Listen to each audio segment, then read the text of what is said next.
Hello everyone, Radhe Radhe. आप सभी का हमारे चैनल में बहुत बहुत स्वागत है। भादो महीने की शुक्ल पक्ष की तीज को हरताल तीज का व्रत किया जाता है और इस बार मंगलवार के दिन हरताल तीज है। तो इस पूजा में हमें कौन कौन से सामान की आवश्यकता होती है, इस वीडियो में मैं आप सबके साथ शेयर करने वाली हूँ। मैं भी हरताल तीज का व्रत हर साल रखती हूँ और बहुत कम सामान में हर बार अच्छे से पूजा करने की पूरी कोशिश करती हूँ और मैं कौन कौन से सामान का यूज़ करती हूँ वो भी इस वीडियो में मैं आपको बताऊंगी। तो बस ध्यान से इस वीडियो को देखिएगा। हरताल तीज की पूजा शाम के समय की जाती है, जिस समय प्रदोष काल होता है ना, उस समय से स्टार्ट हो जाती है। कुछ लोग 8 बजे से करते हैं और कुछ लोग 5:45-6 इस तरह से जो है ना कर लेते हैं, क्योंकि इस समय प्रदोष काल होता है। तो आपको क्या करना है, सबसे पहले पार्थिव शिवलिंग बनाने हैं। तो हमने तो यहाँ पे बड़ी बड़ी भगवान की मूर्तियां बनाई हैं, आप छोटी भी बना सकते हैं। तो गणेश जी, माता पार्वती और शिवलिंग बनाना बहुत ज़रूरी है। हमने यहाँ पे पूरा परिवार बनाया है। आप केवल गणेश जी, माता पार्वती और शिवलिंग ज़रूर बनाएं। अगर नंदी और कार्तिकेय अगर आपको नहीं आते हैं तो इतने तो कम से कम इतने आपको ज़रूर बनाने हैं। इसके बाद आपको एक चौकी चाहिए, कोई पटा है तो पटा ले लीजिए। भगवान शिव और पार्वती की अगर आपके पास तस्वीर है तो इस पूजा में तस्वीर को भी रख सकते हैं। पटे पर बिछाने के लिए आपको एक नया कोरा कपड़ा चाहिए होता है। कोई भी ब्लाउज का पीस भी ले सकते हैं, उसे भी आप पटे पर बिछा सकते हैं।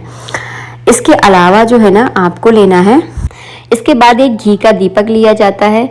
मैं थोड़ा बड़ा दीपक लेती हूँ क्योंकि रात भर जो है ना ये दीपक मेरे यहाँ पे जलता है। अगर आप रात भर नहीं जलाना चाहते तो छोटा दीपक का भी यूज़ कर सकते हैं।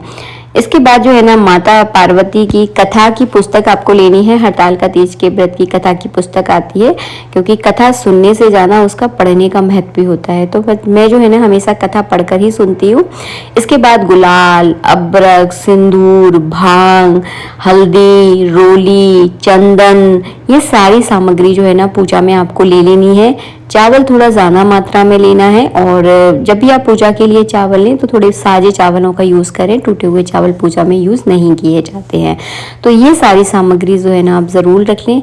चंदन आप कोई भी ले सकते हैं जो आपको पसंद है, उस चंदन से जो है ना भगवान को तिलक करने के लिए आप यूज़ कर सकते हैं। मैं हमेशा जो पेस्ट वाला चंदन होता है वो लेकर आती हूँ, क्योंकि उसमें बहुत अच्छी खुशबू होती है। मुझसे किसी ने पूछा था इसलिए मैं आपको बता रही हूँ।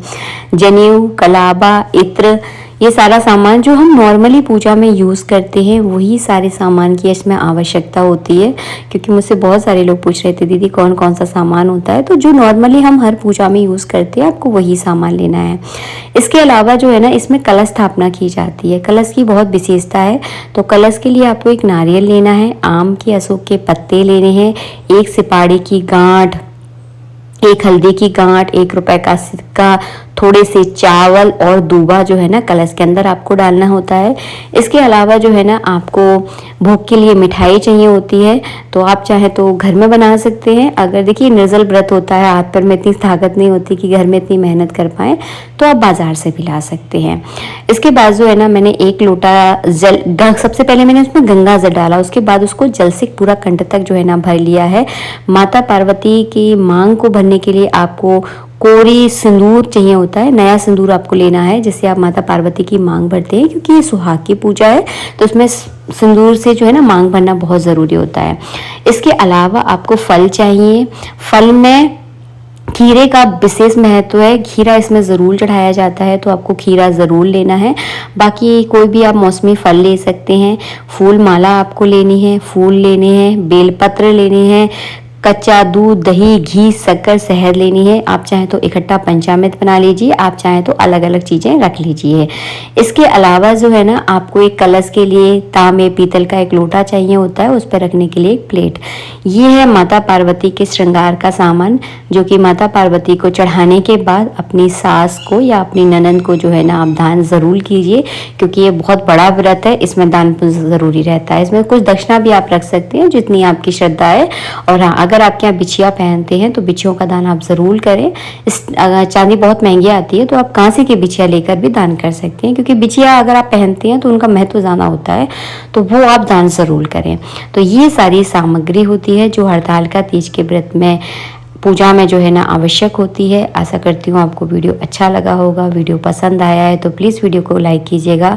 मैं हर बार हरतालिका तीज का व्रत करती हूँ और बहुत सरल तरीके से करती हूँ। राधे राधे। माता पार्वती के लिए आप एक चुन्नी ज़रूर लेकर आए। इसके अलावा जो है ना हवन किया जाता है तो घी और हवन सामग्री आपको ज़रूर लेनी है। राधे राधे।